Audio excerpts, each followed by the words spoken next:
想象一下，你错过了一次重要的考试，因为你前一天晚上熬夜打游戏，结果睡过头了。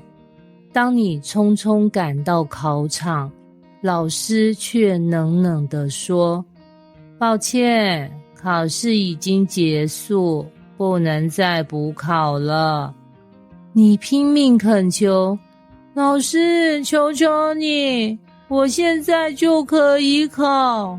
老师摇摇头：规则就是规则，你错过了就是错过了。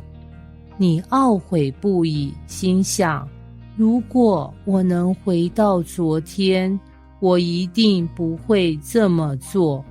这正是以色列百姓在民数记14章39到45节中的处境。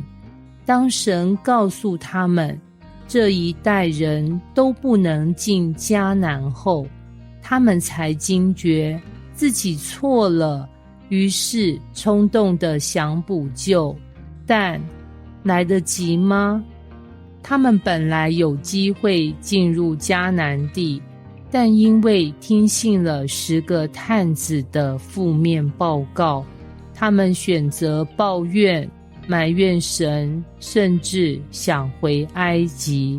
神因此震怒，对他们说：你们这一代的人，除了约书亚和迦勒，都不会进入应许之地，而是要在旷野漂流40年。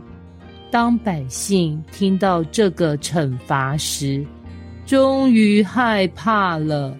他们后悔自己的选择，决定立刻出发攻打迦南地，想要弥补自己的错误。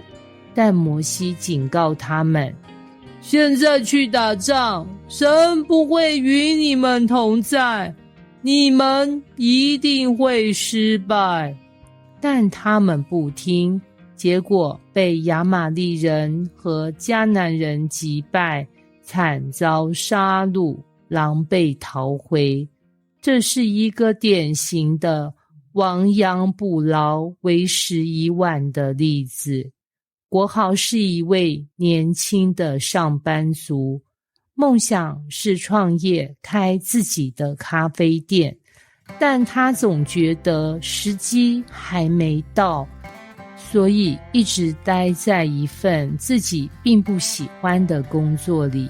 有一天，他的好朋友俊凯来找他：国豪，我有一个咖啡店创业的机会，我们可以合伙，你要不要一起？国豪犹豫了：现在吗？可是我还没准备好万一失败怎么办？俊凯说：机会不等人，我们已经找到了一个绝佳的店面，你不加入，我可能就要找别人了。国豪仍然摇头：再等一下吧，也许过几年会更好。于是俊凯只好去找别的合伙人。1年后，国豪的公司突然裁员，他被炒鱿鱼了。这时他听说俊凯的咖啡店大成功，生意兴隆，还开了第2家分店。国豪心里开始后悔，当初如果答应就好了。他赶紧去找俊凯：兄弟，我现在准备好了，我想加入你的店。但俊凯露出为难的表情：国豪，真的很抱歉，我们已经有稳定的团队，而且我现在不缺合伙人了。国豪急了：求求你，给我一个机会，我现在真的愿意努力。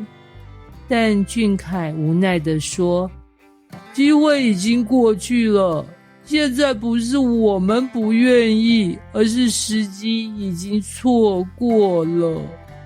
国豪心灰意冷地走回家，心里充满懊悔。当神给以色列人机会时，他们选择拒绝，等到神的话语应验，他们才惊觉自己错了，却已经来不及。神的计划是有时间限制的，机会来时，我们要顺服，而不是等到后悔时才想补救。